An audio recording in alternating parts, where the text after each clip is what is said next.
Kia ora, ko Sharon Holt tōku ingoa.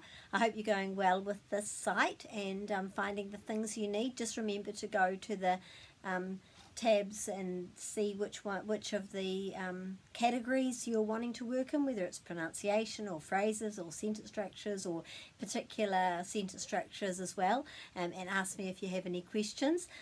Today I thought I'd do a video about something from our picture dictionary. I'm going to do a few different videos about this in the next few weeks, and this particular page is ngā tūranga, and that's about positions.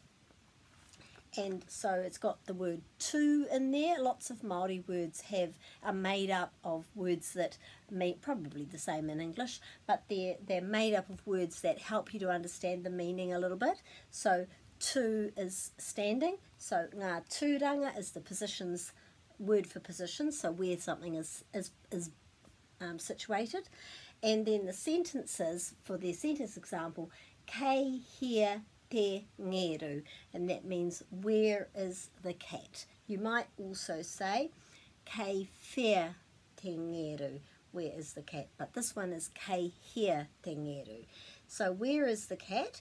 And one of the great things about Te Reo Māori is that the question and answers are often very, very similar with just one word difference.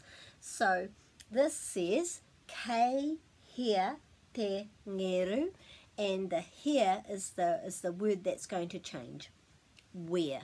And then the answer is kei something te ngeru I te whare. So whare is house, and then these ones are the examples. So kei mua te ngeru I te whare, the cat is in front of the house.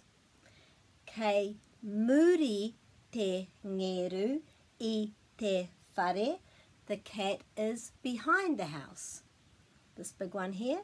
Kei roto te ngeru I te whare, the cat is inside the house. Kei runga, remember this isn't ranga, kei runga te ngeru I te whare, the cat is on top of the house. Here's another one. Kei raro te ngeru I te whare, the cat is under the house.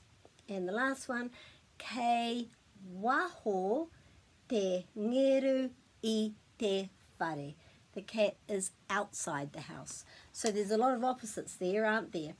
Mua, muri, in front of and behind. Roto, waho, inside and outside.